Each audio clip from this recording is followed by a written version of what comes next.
I love it. I love it. We should introduce ourselves. Okay. My name is John Swayze. I play villains such as All for One from My Hero Academia. Yeah.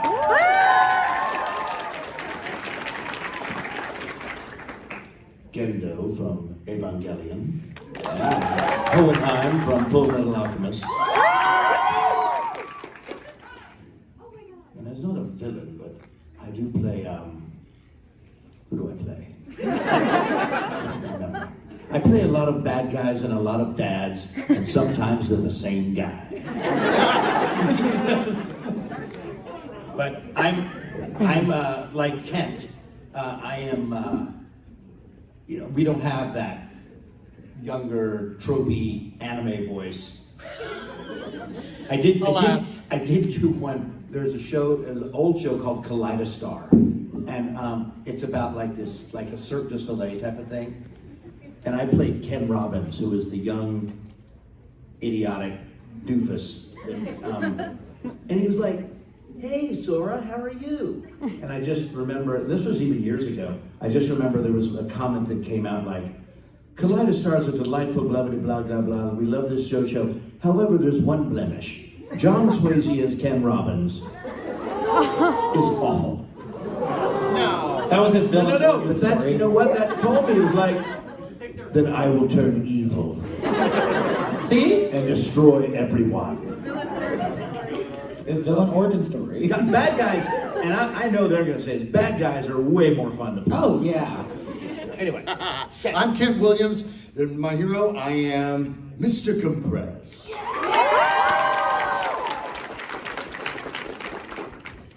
And my counterpart here to Hohenheim, I'm Father. And then Dr. Giraud and Mercenary Tao. Villain, but like you. And I say the Dorian. The gentle dads, the high school teachers, the same. The gentle dads, that's me. There she is. Yeah, you see, you find him? Okay. Hi, Barry. Everyone say, hi, Barry. Hi, Barry. Get on up here. My name is Kiba Walker. I play the Cider House gang leader in season 5 of My Hero Academia. I saw you clap. Thank you. I play, in 86, I play the ass, Mr. Irvin Marcel. I am also in Horimiya. I guess you could consider him a villain. He's mean for like 3 episodes. But I play Tanihara in Horimiya. And I think I have one more villain. Well, who knows? I mean, technically, if you count Junji Ito Collection. I love that reaction. I play Scano Rio, the supernatural high school student who turns everyone in the town into crazy people. And of course, in Saint Seiya, Skila Io. So, that's me. It's already on for you. Okay.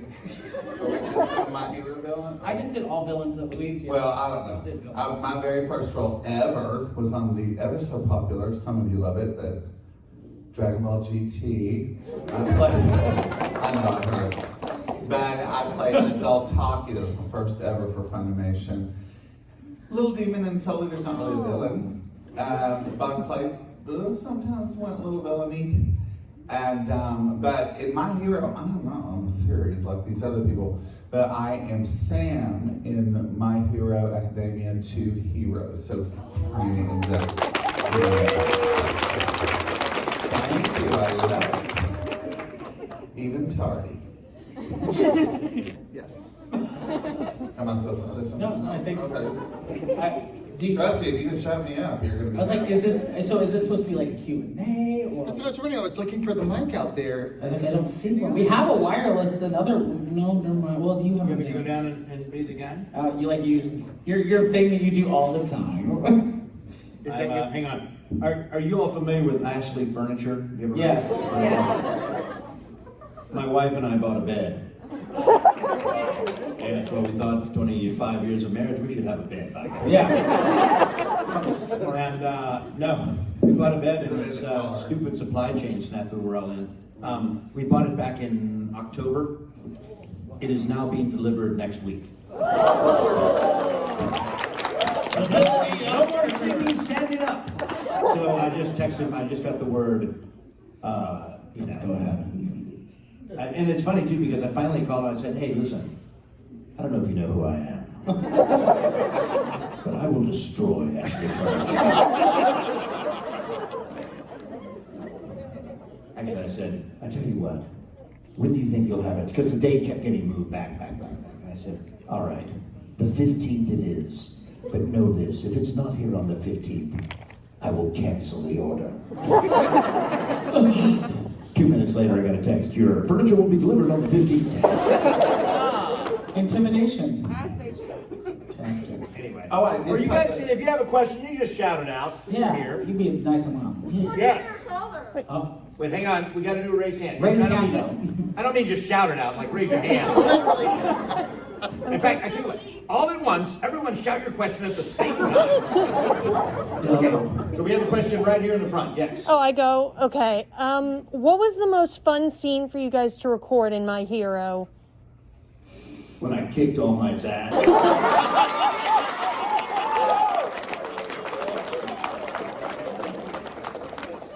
I have that on a loop in my bedroom. It's something for you to listen to while you sleep standing up. Indeed. I just sleep like this.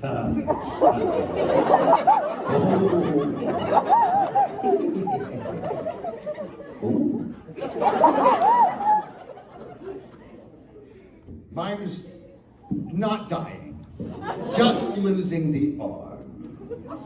That's enough. That's enough. That's enough. Yeah. I could say kicking Bakugo and Todoroki's ass. That didn't happen though, they kicked mine. But my favorite part of that was the fact that they used my scene as the bumper for Toonami leading up to the episode. So yeah, hearing my friends being like, oh my god, by the way, this guy on like the Toonami commercial sounds sort of like you. And I was like, that's because it is me. And that was like the one time I kind of cried over the fact I get to do this for a living because I grew up with Toonami, so that was kind of like my villain origin story. So yeah, hearing that, but getting my ass by Todoroki and Bakugo, I'll never forget it. Miss Lillison. I was going to say real quick, because I'm a stage actor too, my other villains, played Sweeney Todd, and I played the Wicked Witch of the West and the Wizard of Oz, and Elmira Gulch. So I rode on the bicycle and the Burnham. and you're like, oh, too. But as far as My Hero Academia, it was really strange because Colleen Clinkenbeard, Luffy, blah, blah, blah, was my director. And she went in and said, oh, you're my favorite villain, I love you, blah, blah, blah, blah. And I started voicing Sam. And I did my normal shtick, you know. I was like, hey, Melissa, how are you? She goes, no, flatten it out. Just like no emotion. I was like, hey, Melissa, how are you? No, flatter. I was like, hello, Professor, how are you? And I was like, boy, this is fun. I got it as a director. It was brilliant to show both ends of the spectrum. Because if you know the movie, I kind of lose it at the end and have a real, you know, dramatic Oscar-winning, award-winning performance. You know, crying and breaking down and stuff. So she knew what she was talking about. It was very smart of her. But yeah, I freaked out at the end of that movie. Now, when I went to see the premiere, I didn't know what was going on. I couldn't keep up with it, so I just kept ordering food. But then I felt like a real superstar because I woke up at 3 o'clock one morning and 2 of my movies, it was Broly and this one, were on the Stars Network. So I recorded it and I went back and watched it. And I think it's really quite brilliant. Thank you. I'll tell you the follow the story. Over here? Mm-hmm. Yeah.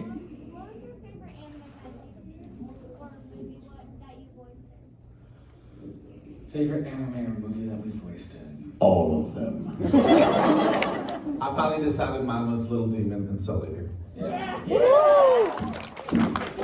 My actual favorite that I ever did is he's not a bad guy. He kind of is a jerk, but he's not a bad guy. Is Kumatetsu from a movie called The Boy and the Beast. Yeah. So, filmed by Mamoru Hosoda, and it's a wonderful, wonderful movie. So I highly recommend it. You were very excited about that. It's Lila. Can you place your favorite? Well, we have to answer the other question first, but make me mine. Make me mine. Just for you. I love her. She's awesome. My favorite today is Mao from Darker Than Black. Kitty, season 1, Mamanga, season 2. Yes, That's so cool. it was very cool. I like to voice animal mouth flaps. Not so different. Yeah. I think my favorite. So I'll talk about the one that's out. So my favorite right now is Kyotsune and the Heike story. If anyone watched the beautiful Heike story, Barry and I are also in that. You're my uncle, Mimimori. It's such a beautiful story, and it just tells the story of like this very tumultuous time for a family back in like feudal Japan era everything, and it's so good. It's beautifully animated, and it will guarantee will make you cry. So if you haven't watched it, it's beautiful and you should. My favorite right now is something that I can't talk about yet. So yeah. That also involves me. Yes, it does. And you. I'm caught in the middle between these two. When you see what we're talking about, it's so funny that we're sitting here all together. Yeah. Great. Arg. Arg. So Layla's question was, could we do it live in our favorite character's voice? Okay. I'd be glad to. First, I speak. That's it. That's Kumatetsu from The Boy and the Beast, by the way. Yes. Oh, thank you. Mao and the Mamanga I like just really dry and flat. My favorite line was when he was the Mamanga, the little flying squirrel, and boom. It was an explosion.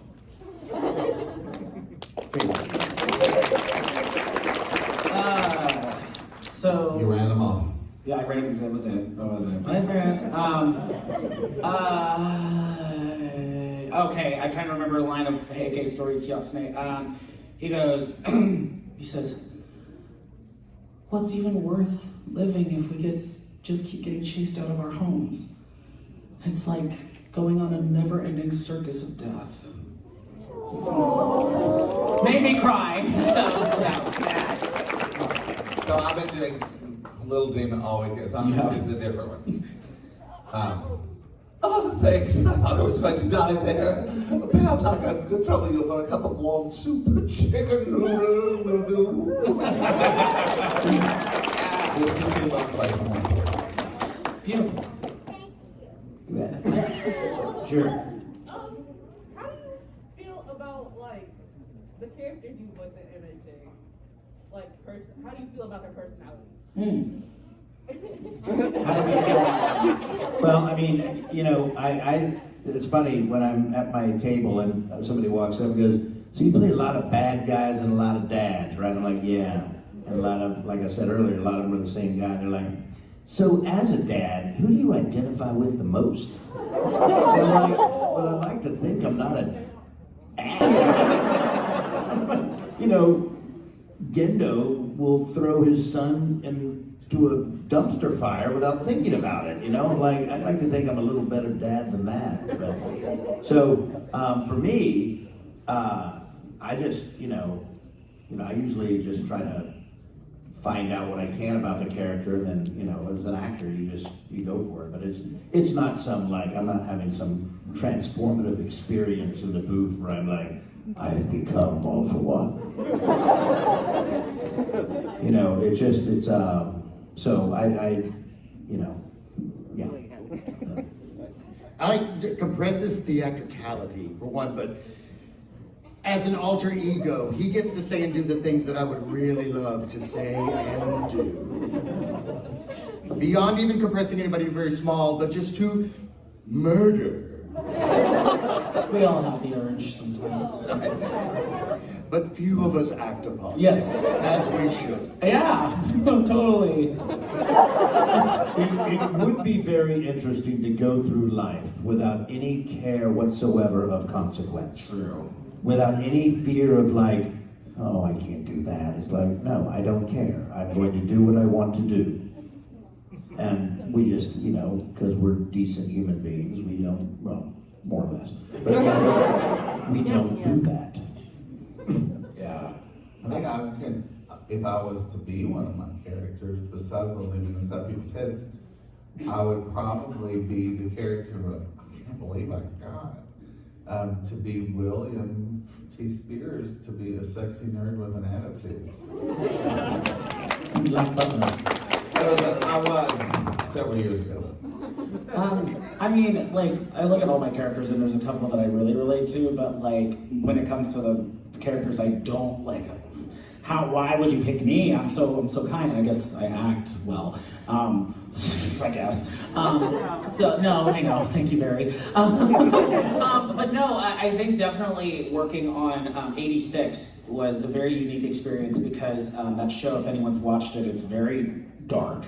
It's very heavy. And Marcel is such like a naive kid that's very nationalistic, very much like anything for like my troop and country. And he has a tendency to say and do things that I'm just like, okay, cool. Especially when he like is so possessive over his friends, and he doesn't like when he doesn't like someone, he's just very forefront about it. And he just calls them nasty things. And so recording that with Ezra Weiss, love him to death. He and I were playing because he knows me and we're so super kind to each other. And then immediately Marcel turns on. He's like, I need you to be more of an asshole. And I'm like, okay. And then it turns into just like, yeah, you pathetic piece of crap. Like, I said worse, I'm not gonna say the whole thing, but yeah. Yeah, sometimes I don't like my characters, but they're fun. Ooh, Let's go to this side and then we'll jump back over here to you guys. Azoa, yeah. Who is your favorite character in My Hero Academia, besides the one that you play? Okay. What kind of question is that? Barry. I've never seen it. So You don't ever... I pass. I saw the movie, the premiere movie, and Monica played like this frog girl with like big lips or something. I'll say it. I mean, of course, all rights, but. Oh, you say that? Okay. My favorite character in My Hero Academia is Kirishima. With a very close tie to Bakugo. Thank you so much. I will accept my award outside. I'm fascinated by Toga, I've got to say. Totally fascinated. I share the fascination. Not the hair so much, but... If I had to pick, I would have to go with Shigaraki. Take a bow, yes. Yeah, over there. So the very, very back in the corner. Yes. You ever seen a show or read a book or something and just like seen a character and you're like, I would really love to voice that character or something? Yes. So, I don't know if this is kind of that. It's kind of that. I don't know if exactly. Did you? Oh, sorry. And it's my wife. I can't sleep. Are you all familiar with the show Vikings that was on with Travis Fimmel and So I remember watching that. I was like, this is such a cool show. And I was like, you know what? They ought to make an anime about Vikings. And then like a year later, I got thrown in my lap a show called Vinland Saga that I directed with my friend Kyle Jones. And just for those out there wondering, it's like, what do you mean you directed it? There's a version that is on Amazon that is the subtitle version. We did the dubbed version, which is on home video, so you have to buy the Blu-ray. But anyway, it was so much fun to direct, and it was so testosterone filled. It was just unreal. But that was kind of like, wow, I wished it came true. So now I do that all the time. I'm like, they need an anime about nothing but bad people or something like that, and maybe it'll come true. Who the fuck you talking about? I'll answer. I have two, not anime related. I would kill for the chance to be Beast Boy. And here's, I don't care if it's live action, I don't care if it's animated, I don't care if it's a video game, I just want to be Beast Boy. I think growing up with the original Teen Titans, Greg Sipes, amazing what he does if they ever need somebody after he decides for some reason to quit. Let me know. And then the anime thing, it hasn't been dubbed yet, and I'm hoping whoever may hear out there in the world, I would love to play Mafu and Given. So, yeah, singing and music, I sing, and that's what I do, and that character hits really close to home, so yeah. And I already said this, but lots of sweet followers suggested that if Mark Hamill quit, I should be the Joker, but then he stopped, and I'm not. Then he went back, that's probably why I'm I don't have a good answer for that. That's a hard question. They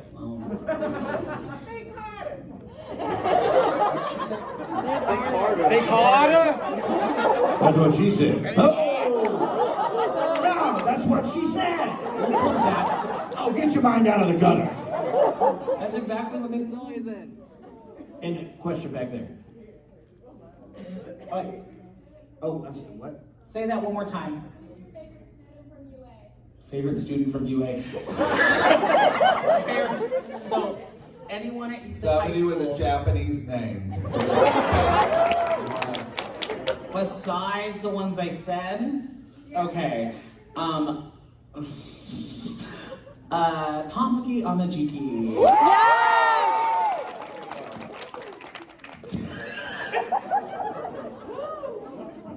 You just said, you said Rue McClanahan. Wallflower at the party. I'm like, I don't know what they're talking about. I was trying to see who is who. Is it pronounced Froppy? Yeah. Yes. So cute. Yeah. Sui. Is somebody?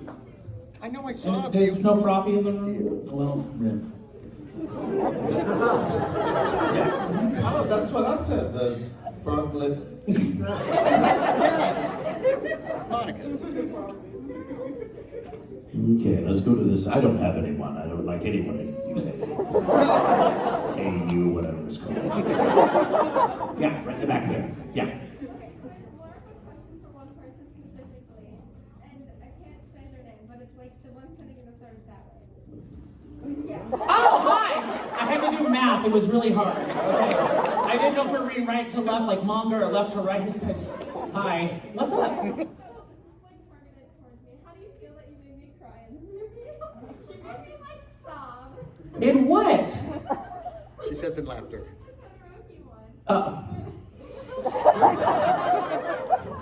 How do I make you feel? How do I feel that I did that? Well, judging by your shirt, good. But really, I appreciate the emotion, and I don't mean to make anyone cry, but if it was good cry, then... Thank you for the question. Never been asked that before. Who's the picker? Who's the picker? Let's go to this side. Midoriya. Hi. If you could have voiced, like, not a villain, but, like, anyone else, who would it be? If we could have voiced. Midoriya. Yeah, a hero, sure. You could have voiced a hero. In my It has to be in my hero.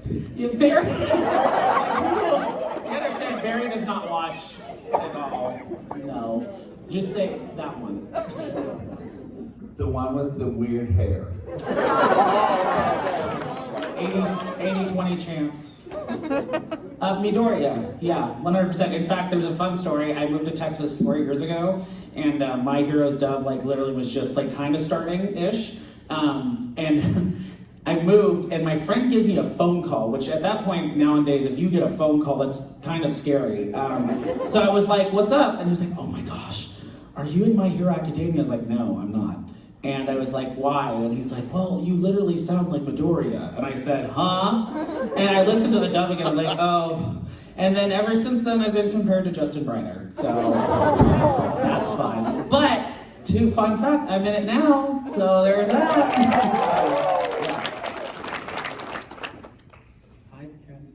I like, if I'm gonna go outside my hero, because I remember a time back in the day when the influx of Houston actors hadn't affected me so much until FMA.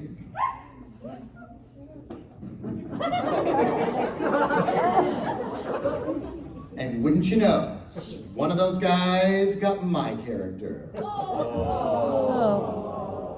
But I got him back. And anything Chuck Huber did. Frankenfurter, yes. I said Frankenfurter. Stein, yes. I said Stein.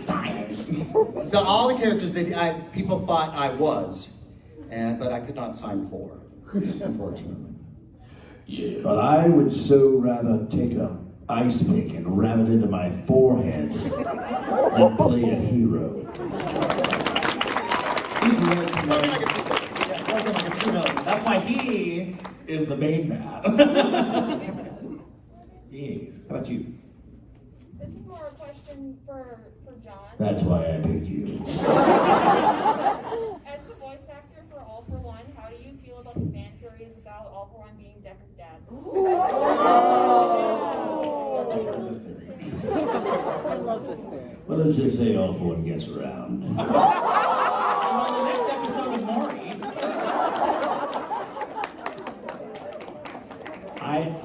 I don't know, but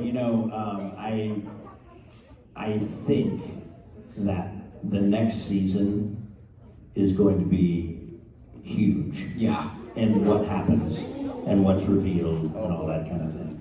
I don't know. This is not I can't say, I don't know. But I do know that you have to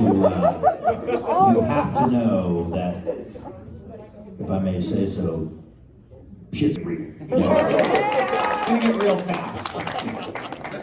Yeah. People are gonna be like, no way. Okay, over here? Yeah, way over there. Yeah, you sir. Yeah. Yeah. Okay, so stepping outside of MHA for a bit.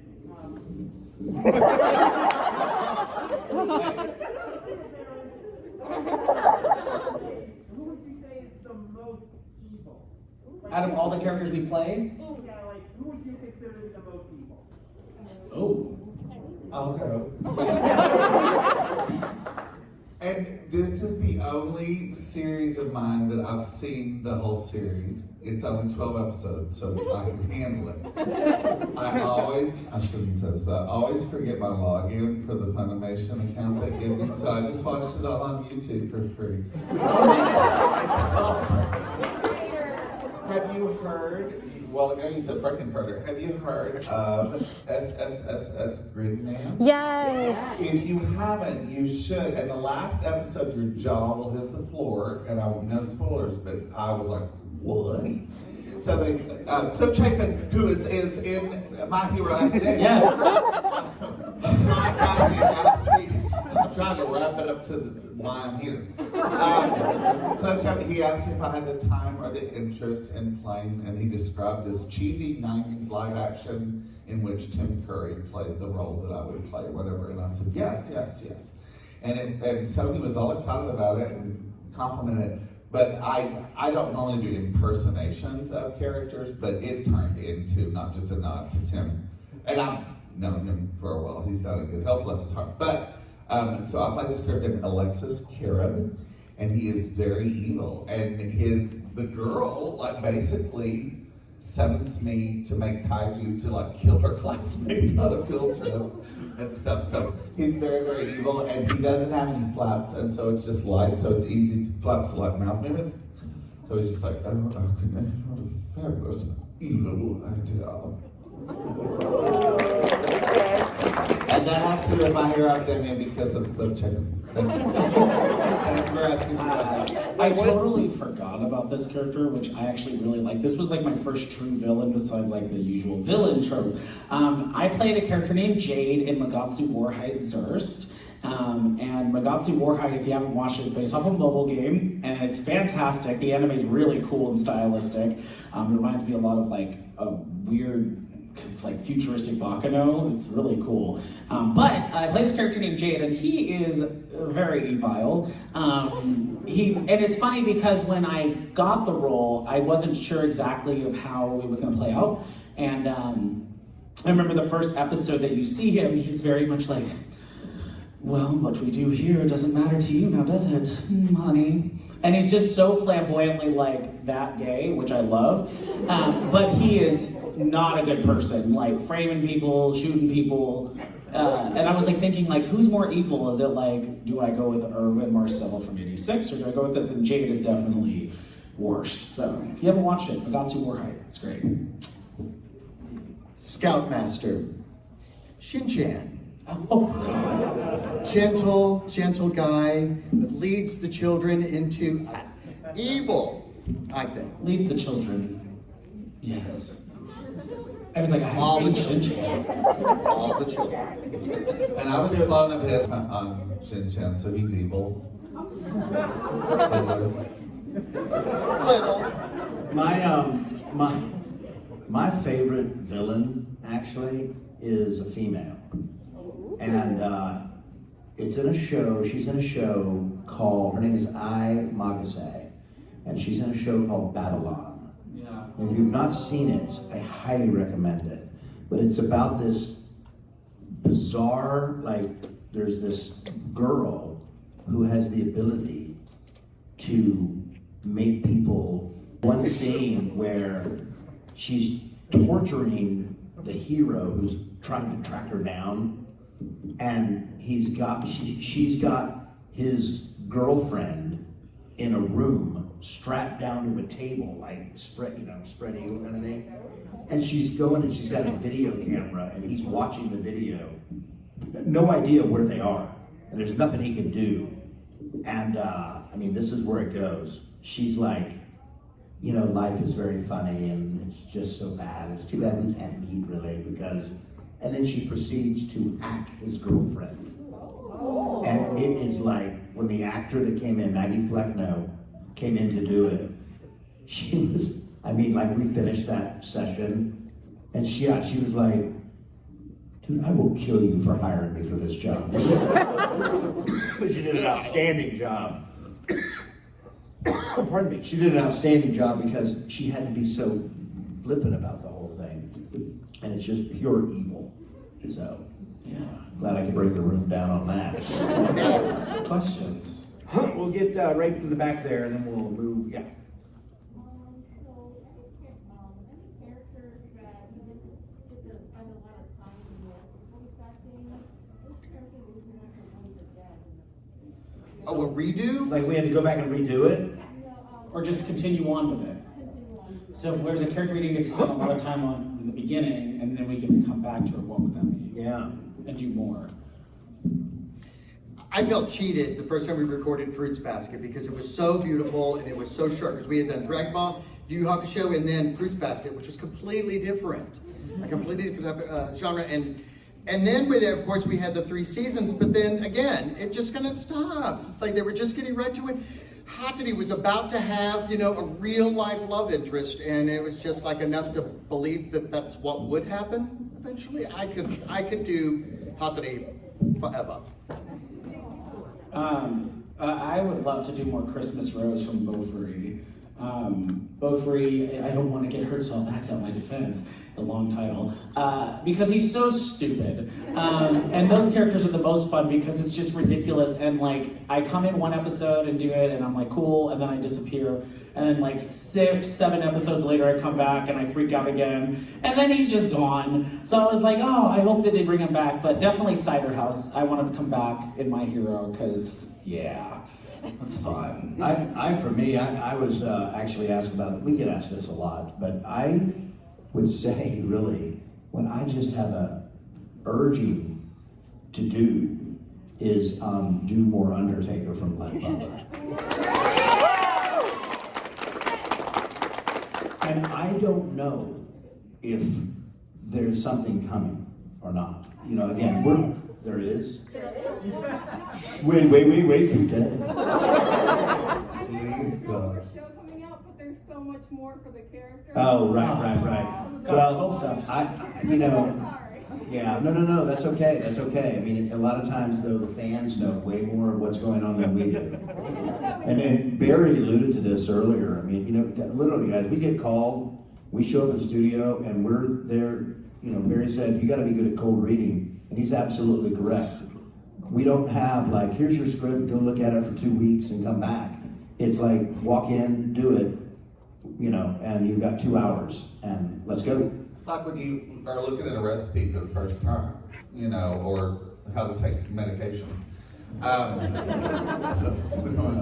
thought of a couple of other villains that are on really cool shows. I played a creepy character named Zalata on Copcraft, and a conehead got on Fire Force, and that was cool. But if I could return, I have been assured, not that he's really a villain, I keep being assured that Mr. Two Bone Clay is not dead and will return.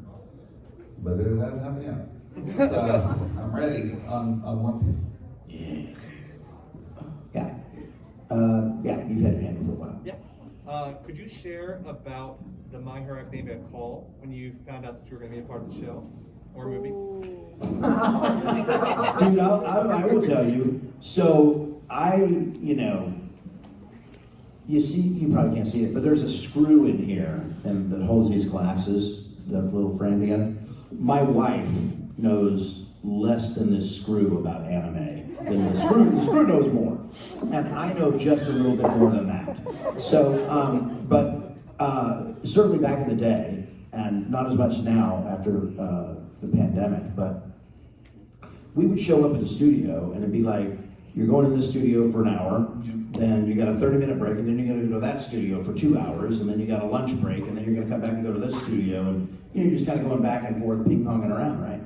So when I started doing My Hero, and All for One was just sort of, it was like Thanos, it's just like at the end of the series where he goes, very well then, it's all coming together. I mean, that was, I had like 2 lines every episode. I'm like, I don't know who this guy is, I don't care. I mean, I'm just like, hey, thanks a lot, Colleen. And then I saw her at a convention one day, and this is in Florida, and she's like, how come you don't have any prints of All for One? And I'm like, all for who? What were you talking about? She goes, your character All for One in My Hero. And I'm like, oh yeah. What's he got? John, are you not aware of what's going on with the show? And I was like, no, I'm not. So for me, it was like, I didn't really know what I got myself into. And I do now, of course. But it was very weird for me. I was like, do y'all not know, just like we educate some of you, that we never record together. We either record the pre-recorded voices or silence. A lot of times, now lately they've been more open about it. There are times, surely with y'all, we show up to the studio, they say Studio B, they may say the director's name, we have no idea what show we're even working on. And they'll flash them a picture and say, the year is 3029, it's a frozen planet. They use beats for money. Show me what you got. That was the pilot to My Hero. And then, maybe a little lower. So I think when I did My Hero, I don't think I knew, first of all, that it was a movie. And second of all, that it was My Hero. I just thought it was something, and then I heard Chris's voice, and I was like, oh, I think I've heard of that All Might character. Is this My Hero? Well, yeah. Oh, thanks for telling me. Or maybe I wasn't listening. Normally I get you audition either, like Now From Home, or you get called into audition, it's not a gig. But when I got that call from Colleen, and it was like a 3-hour gig, but it was labeled as an audition, I wasn't sure what was happening. And I didn't know it was gonna be My Hero, so when I got there, I already knew the hype. I already knew I was ready for a character on that show. Hungry for it. Hungry for it. So, but I was and it made me so anxious, so nervous, And like you're saying, it's like a cold read, because it's like, drop the character now, and it should be perfect. I'm so grateful. And I was so grateful that she brought me in for that, because you could tell that's like, she's kind of placing the roles, Yeah, you know, she with is. people. She's thinking about the personalities and the actors and how they're going to, you know, bring that character to life almost naturally. Yeah, Yeah. I remember the first email I got, because I had gotten auditions for My Hero, and I was like, number one, freaking out, because like I love the show, but I was like, oh my gosh, this is so cool, so I didn't want to mess it up, and I remember I auditioned for Fat Gum, and I was like, cool, and in my head I was like, Pat LeBear is probably going to play this character, and lo and behold, it was, and I was like, okay, whatever, so I went on for almost a year, until I got an email. I was actually directing Titan's Bride. I was about to go into a session, and my phone went off, and I was like, oh, what's this? And I was like, oh, Tara, and I was like, the hell did that just say? And all I saw was MHA 90, and I said, I know what this is, and I screamed into the other room because my partner Cole was in there, and I said, Cole! I said, it's MHA! And he was like, what? And I said, I started sobbing. I did. And I know it's silly to say, but like that show like meant a lot to me. So I remember I was like, Colleen's calling me in. I did the show, and I recorded 2 little bit parts. And she said, hey friend! And I was like, hi. And I'm recording in my closet with all my drag surrounding me. So I was like, and I remember she was like, I have 2 characters for you. I was like, oh my God, 2? And she's like, it's just 1 line each. And I was like, cool, I'm down with that. And it was me insulting Endeavor. Thank you, 5. Yeah! It was me insulting Endeavor in one, and then me praising him in another. It was very, you know, but she was like, I just want to see where I can place you. And so they put both in. I did these 2 different voices, and then I was like, that's it. That's my Hero debut. Cool. So then 10 episodes later, I get a phone call or an email saying, episode 100. And I was like, I'm back. And I knew there were 2 characters. I was like, it's either Cider House or it's Slide and Go. And I remember it was Cider House, and I was very excited to record for that. And I was like so stoked because then the Toonami thing happened and kind of really just made my little childish fanboy heart. Other than video games, I don't really audition very much anymore, but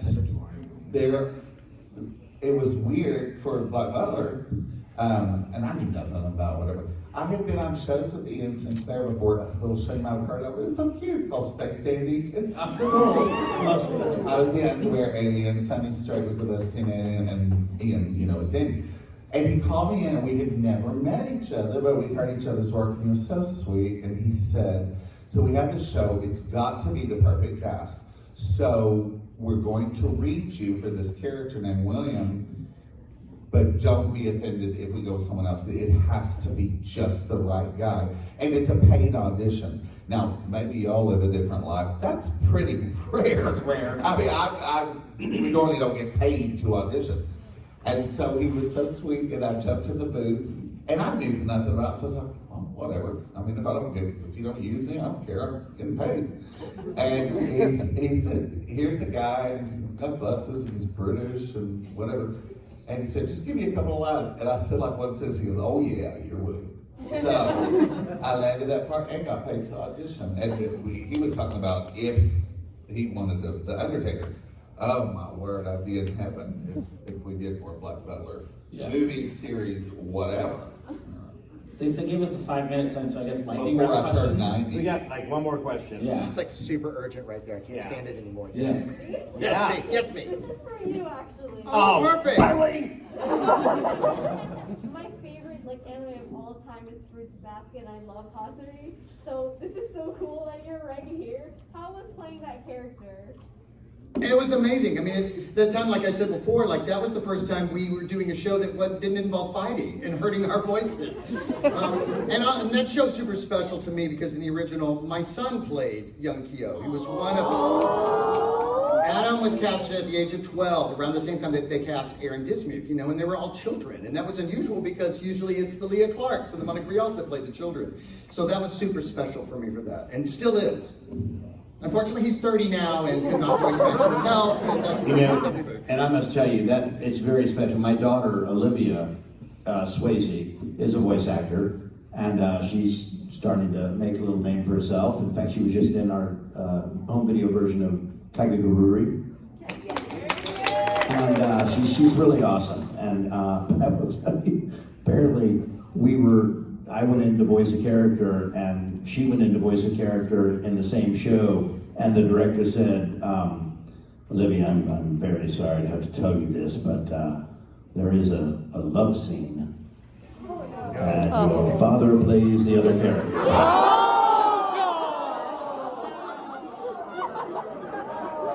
Nice.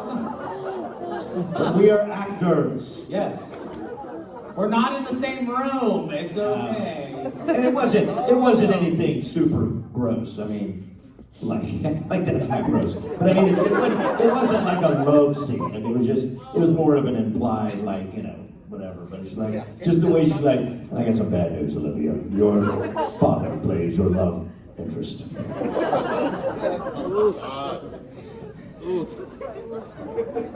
Well, we have loved hearing your fabulous questions, But especially the ones that I got to participate in. I was gonna say thank you, Ohayocon. We have a bunch more stuff going on tomorrow and tonight.